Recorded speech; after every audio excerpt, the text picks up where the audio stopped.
माई बहन योजना से तेजस्वी यादव बिहार के मुख्यमंत्री नहीं बन पाएंगे। प्रशांत किशोर ने माई बहन योजना को लेकर जो खुलासा किया है, उसके बाद राजद के तमाम नेताओं की नींद हराम हो जाएगी। प्रशांत किशोर ने जो कुछ कहा है, पहले वो आपको सुनाएंगे, फिर यहाँ पर हमारे साथ वरिष्ठ पत्रकार गुड्डू जी मौजूद है, उनसे समझेंगे कि इसके मायने क्या है और पीके जो कह रहे हैं धरातल पर उसकी सच्चाई क्या है। जो पहले सुनते हैं कि पीके कह क्या रहे हैं। दूसरे दलों की तरह जनसुराज को ये नहीं कहना चाहिए कि हम सब कर देंगे, करेंगे कुछ नहीं। हम लोग जो कह रहे हैं उसका अध्ययन करके बोल रहे हैं कि ये कैसे करेंगे। जैसे मान लीजिए कि अभी राजद वालों ने कहा कि माई बहन योजना में हम लोग 2500 रुपया हर महिला को देंगे। अब आप लोग राजनीतिक लोग हैं, बिहार में 6 करोड़ महिला है। अगर 6 करोड़ महिला को 2500 रुपया प्रति महीना दीजिएगा तो करीब करीब 1.5 लाख करोड़ रुपया, 1.5 लाख करोड़ रुपया चाहिए हर साल। बिहार का टोटल बजट है 2,40,000 करोड़, तो 1.5 लाख करोड़ रुपया दोगे कहां से? तो जिस दिन वादा कर रहे हैं उसी दिन ये समझा रहे हैं कि हम इसको कभी पूरा करने वाले नहीं। चिकित्सा तो गुड्डू जी, अभी अभी आपने सुना कि प्रशांत किशोर ने एक आंकड़ा पेश कर दिया है कि 2025 के बिहार विधानसभा चुनाव को जीतने के बाद तेजस्वी यादव जिस माई बहन योजना के जरिए बिहार की 6 करोड़ महिलाओं के खाते में पैसे ट्रांसफर करने का दावा कर रहे हैं, धरातल पर वो योजना कहीं से भी लगता नहीं है कि सही साबित हो पाएगी या लोगों के खातों में पैसे पहुंच पाएंगे। आपको क्या लगता है, पीके ये जो बातें कह रहे हैं इसमें कितनी सच्चाई आपको दिखती है? पीके जो कुछ भी कह रहे हैं वो बिल्कुल तथ्यपरक ढंग से कह रहे हैं, आंकड़ों के साथ कह रहे हैं, और उसमें कुछ भी ऐसा नहीं है जिसको अतिरिक्त या अतिशय कहा जा सकता है। वो तमाम बातें बहुत ही वास्तविक ढंग से कह रहे हैं, जिसको कोई भी साधारण पढ़ा लिखा इंसान समझ सकता है। उनकी जो बात है पीके की, अगर थोड़ा और हम सरलता से समझा दें तो वो ये है कि पूरे आप जो हम जिस बिहार में रह रहे हैं वो 14 करोड़ लोगों का राज्य है। 14 करोड़ बिल्कुल। लोगों में 6 करोड़ ऐसी हैं महिलाएं जो वोटर हैं या जो एक वयस्क हैं, जिनको वह राशि दी जानी है, जिसकी बात तेजस्वी जी कर रहे हैं। और वो 2,500 रुपए की बात कर रहे हैं। तो कोई भी आदमी सामान्य पढ़ा लिखा भी अगर स्लेट पेंसिल लेके बैठ जाएगा तो उसको जोड़ लेगा कि 6 करोड़ लोगों को 2,500 रुपया अगर प्रति महीना दिया जाना है तो एक वर्ष में कितनी राशि खर्च हो जाएगी। यही बात प्रशांत जी कह रहे हैं अपनी बातों में कि पूरे वर्ष में अगर इस राशि को ईमानदारी से खर्च किया जाए, 6 करोड़ लोगों को, 6 करोड़ महिलाओं को दिया जाए, तो वो 1.5 लाख करोड़ रुपए की रकम होगी जो सरकार को देनी है एक वर्ष में। अब आप ऐसे समझ जाइए कि बिहार का जो साल भर का बजट है वो 2,40,000 45,000 करोड़ के आसपास का बजट है। तो इस 2,40,000 करोड़ में अगर हम 1.5 लाख करोड़ सिर्फ महिलाओं में बांट देंगे तो फिर सरकार कैसे चलेगी, वेतन आदि कैसे खर्च होंगे, दूसरे पुल पुलिया कैसे बनेगा, सड़क कैसे बनेगी, स्कूल कैसे बनेगा, शिक्षकों को कहाँ से वेतन दिया जाएगा। 8-9 लाख तो कर्मचारी हैं अपने यहाँ, उसके अलावा राज्य सरकार का खर्चा है। तो ये तमाम बातें ऐसी हैं जो अव्यवहारिक हैं, प्रैक्टिकल नहीं है, इनको यूज नहीं किया जा सकता है। तो ये सब एक वोट लेने के लिए कह देना है। जैसे लालू जी पहले कहा करते थे 2005 के पहले कि हम पूरे बिहार में बिजली फ्री देंगे। पहले बिजली थी ही नहीं, ना सब स्टेशन था, ना पावर स्टेशन था, तो बिजली दे कैसे दीजिएगा आप। तो ये उसी तरह की बातें हैं। तो हमको लगता है कि ये केवल प्रशांत जी तो तेजस्वी जी को लक्ष्य करके बोल रहे हैं, लेकिन हमको लगता है कि तमाम पार्टियों की यही बात है। जदयू भी जो आज कह रही है कि हम 2 लाख रुपया प्रति ऐसे परिवार को देंगे जो गरीब परिवार के रूप में चिन्हित किया गया है। 23 के नवंबर में जो रिपोर्ट आई थी आर्थिक सर्वे की और जातीय गणना की, तो उस रिपोर्ट में यह पाया गया था कि 94 लाख परिवार बिहार का ऐसा है जिसकी मासिक आमदनी 6,000 रुपया या उससे कम है। ऐसे लोगों को लक्ष्य करके, ऐसे लोगों को सामने रख करके नीतीश जी ने कई बार कहा था कि हम 2 लाख रुपया ऐसे प्रति परिवार को देंगे जिससे उनकी आमदनी बढ़ सके, इनकम बढ़ सके। अब उसकी सच्चाई ये है कि अगर आप अंचल में जाइए, इस योजना का लाभ लेने के लिए आपके पास आय प्रमाण पत्र होना चाहिए।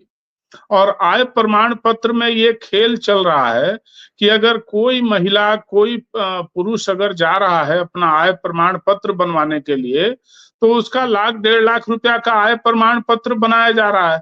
और जैसे ही आप 72,000 रुपए की सीमा से बाहर हुए, वैसे इस योजना से बाहर हो जाएंगे। तो है कि आपने घोषणा कर दी, योजना बना ली, लेकिन उसको इम्प्लीमेंट करने में पेच फंसा दिया।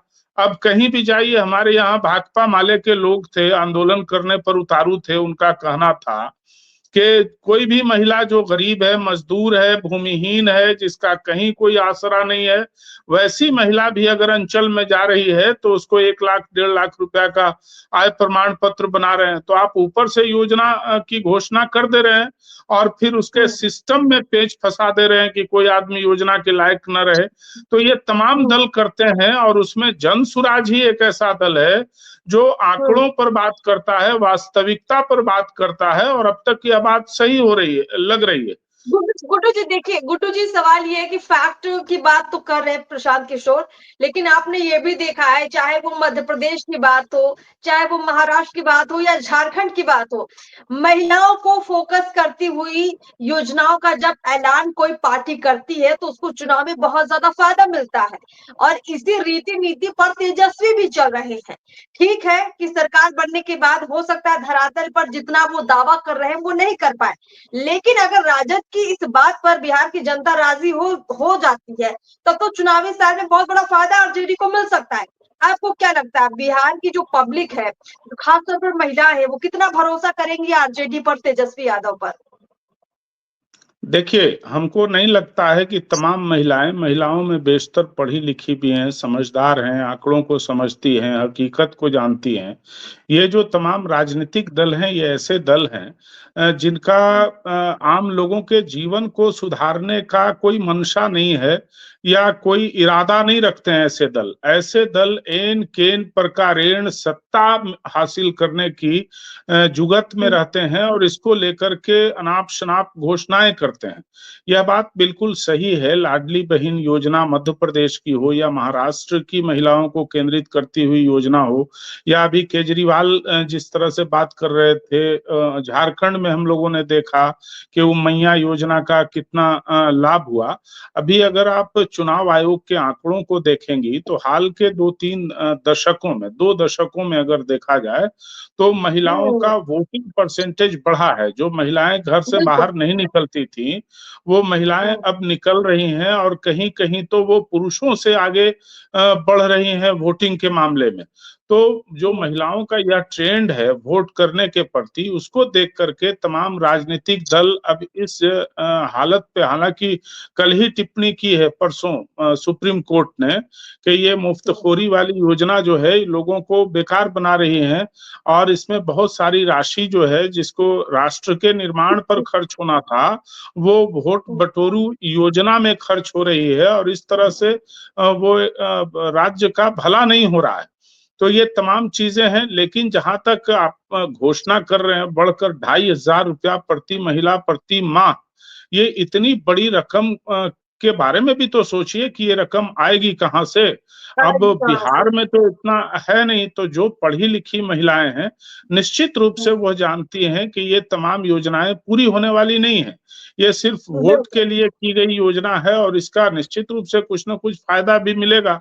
अब राजद को देखिए कि ये स्टेट का सबसे बड़ा विपक्षी दल है, इसके बावजूद जो विपक्ष के रूप में भूमिका होनी चाहिए थी राजद की, किसानों के मुद्दों पर, छात्रों पर, आम लोगों पर, उन पर कहीं कोई बात नहीं है, कहीं से कोई ये नहीं आता है। तो ये तमाम लोग आसान एक फॉर्मूला खोजते हैं कि जिससे हमको सत्ता मिल जाए। इनको लोगों के जीवन को सुधारने की कोई मंशा वगैरह नहीं है और ना कोई उद्देश्य दिखाई देता है। तो ये हमको नहीं लगता है कि ये जी आपने एकदम से डिकोड किया है इस पूरे मामले को, और हमें लगता है कि आपने सही आंकड़े जो यहाँ पर रखे हैं और जिस तरीके से आपने उजागर किया है कि प्रशांत किशोर हो या फिर कोई भी एक पढ़ा लिखा व्यक्ति हो, शायद वो समझेगा कि चाहे वो आरजेडी हो या कोई भी दल हो, अगर इस तरह की योजनाएं लाने की बात करता है तो उसके पीछे की पहली मंशा तो सीधे सीधे वोट बटोरना है।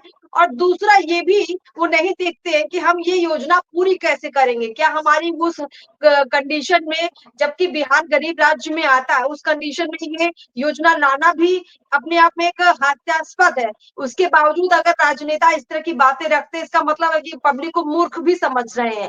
कायदे से देखा जाए तो वो ये जन जागरूकता का भी विषय है और जो तमाम दल कर रहे हैं। ठीक है गुड्डू जी, बहुत बहुत धन्यवाद इस चर्चा में जुड़ने के लिए, इस खास बातचीत के लिए बहुत बहुत धन्यवाद आपका। धन्यवाद।